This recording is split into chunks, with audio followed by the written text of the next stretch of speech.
Joining me for a closer look at those market moves is David Shapiro from Sasafin Securities. David, thanks so much for joining us this afternoon. Sentiment seems to somewhat have improved.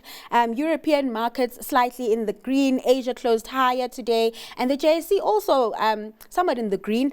What's fueling the mood, considering that we still have those trade jitters taking place? We still have, concerns around the Fed post those Fed minutes, and also, what's playing out in Europe in connection to those Ukraine peace talks. What's fueling sentiment today? Well, not those. Whatever. So I think underneath all the markets are some very strong corporate results and very strong corporate showings. I think we've already built in that we're not going to get any more rate cuts, maybe in Europe and the UK. No one can quite understand what Mr. Trump is doing, so they've totally ignored it and saying maybe there's a lot more noise than actually action. Nothing has really materialized. So we've come back to very, very strong earnings wherever you look. Particularly in the US, particularly the tech companies. There are some concerns about what lies ahead with rates remaining where they are, as we saw with Walmart yesterday. But nobody's in a mood to really sell. If anything, this market is creeping better and picking up. So I'm quite, I'm quite positive about sentiment at the moment. If we've withstood whatever you put there in your headlines, we can withstand a lot more. Well, while we can't point to what's boosting sentiment in the States and here at home, we can point to what's boosting sentiment in Asia. That tech rally really firing through. Yep. And today we saw Alibaba results out, also positive. What's your take on those counters in particular? Are you liking them? I have no idea. Look, no one saw that. Yeah. Look, to be honest, there were a lot of investors or traders who said China is just too cheap to ignore. I, on the other hand, was very nervous of Xi Jinping. It's an authoritarian country. It's a communist country. He's clamped down on tech and big business before. You're not quite sure what he's going to do next. However, he seems to be making friends with Jack Ma, inviting him back into his for lunch and for dinner and for drinks, whatever they're doing, cozying up to all the business leaders and making overtures towards the big tech leaders or the big business. So markets responded to that, and it's also, if you looked at Alibaba sales, yes, they weren't great, but there's a big demand for cloud services, and that's turned around the whole tech sector. So we've seen the benefit coming through Tencent. And one of the reasons we are where we are in our market has been the incredible gains in nice person process, which still have a big chunk of Tencent. So that's been one of the big underpins of our market.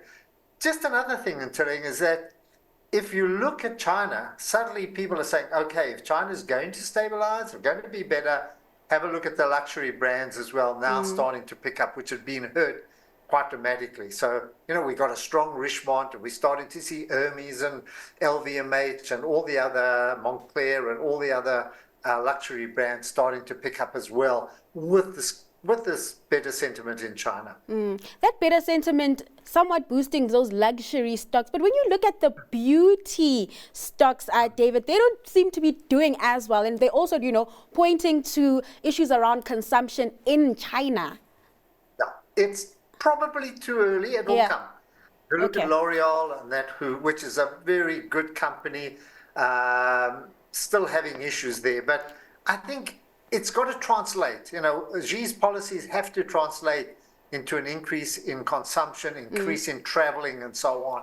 For the meantime, I think the luxury companies have benefit more so than some of those beauty products. Don't write off those beauty products. Look, some of them, not LVMH, I'm trying to think of the Estee Lauder, sorry. There was more management, just bad management that led to their decline. But watch L'Oreal, for me, it's looking cheap. It's still a very good company, and that if things do improve there, yeah, All right, they will take. let's move over to the local front. Now, the resources really being punished today, down over 2%. I was looking at some of the gold counters, and most of them are also in the red, a sharp contrast to what was playing out yesterday. So I thought maybe, the gold price is tumbling, but it's still at that 2,900 level. What is happening? Yeah, well, back in the old days, we used to call gold shares, thrombosis stocks, because you never knew from one day to the next where they were going to be. And this is typical. Yesterday we saw very strong movements in gold stocks, and today they're going the other way. Remember, these commodity shares are big, big trading vehicles, and it's very difficult to explain on a short-term basis. But this is the one area of the commodity market that has really gained from the gains in the underlying price. We haven't seen it, Kumba. We haven't seen it at all. The iron ore companies, all of those have been under severe pressure, the platinum price. But gold has really benefited. And we've seen it in the results from DRD, from Goldfields, from Anglo Gold as well. The huge gain in the gold prices had significant impact on their underlying values. But, this is gold. This is for trading. You never know from one day to the next what's going to happen. And that higher gold price also cushioning Sibanye as well, as it was able to narrow its losses. What have you made of those numbers, David? You can't say.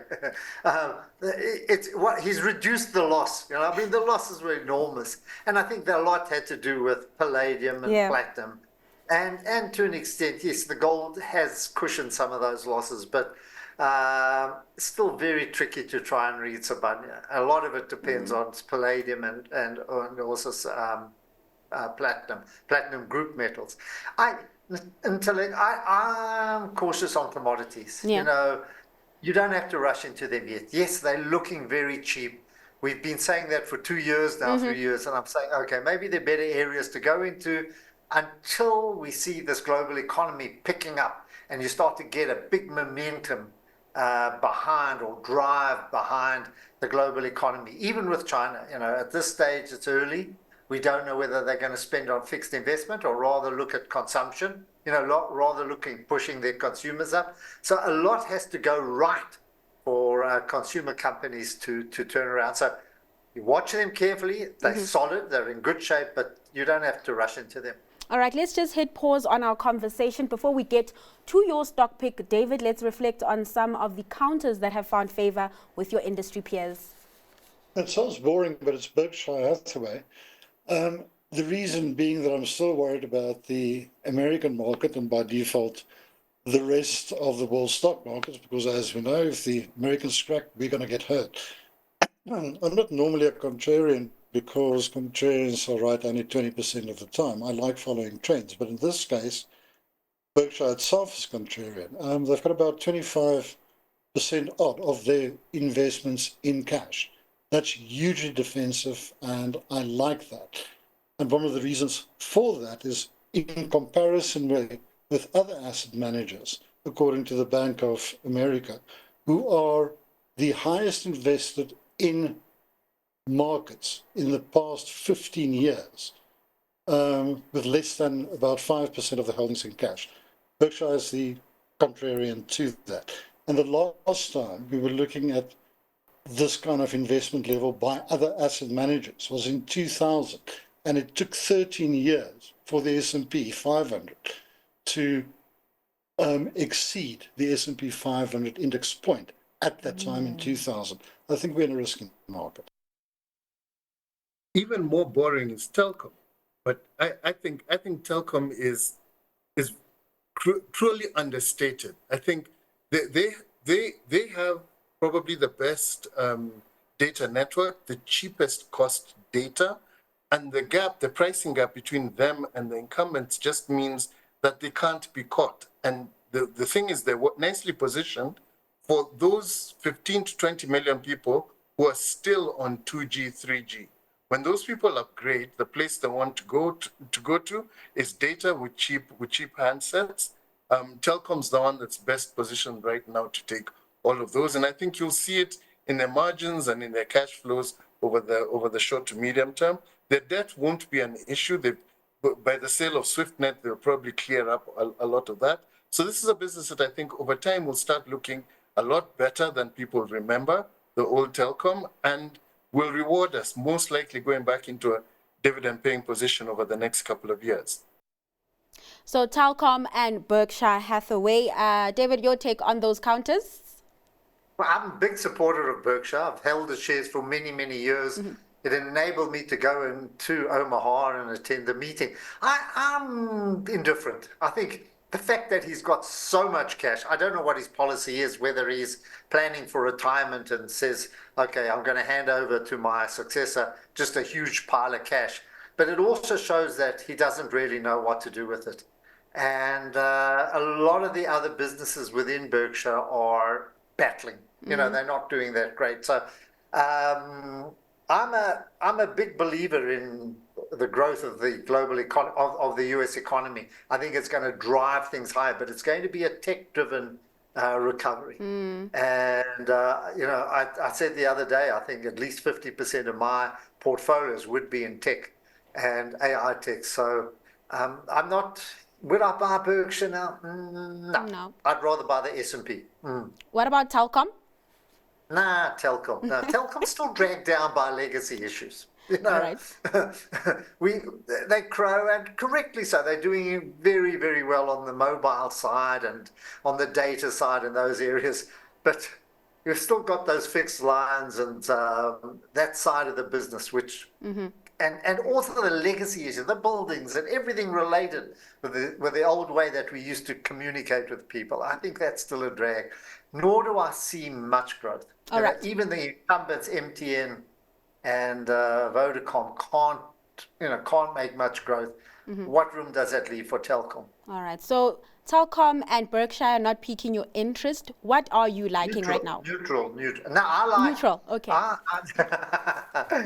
like the obesity and diabetes area of the drugs. I'm a big favorite of Novo Nordisk and Eli Lilly, and Novo Nordisk has been knocked down after its results for reasons that I couldn't determine. You know, there are a lot of excuses, competitors and so on, competitors, drug prices, and all the issues, tests from some of their results. But if you've looked over the last couple of days, they've started to recover, and against an indifferent background. And it shows you that the buyers are coming back in, and I wouldn't say value seekers, because I don't think it's a value stock, you know, in terms of the traditional description. But I like it very much. I think it's looking cheap. All right. And I would go for both Eli and Novo Nordisk, but Novo Nordisk, particularly at this stage, is looking very attractive. All right, David, thanks so much for joining us for our markets update at midday. That was David Shapiro from Sasafin Securities.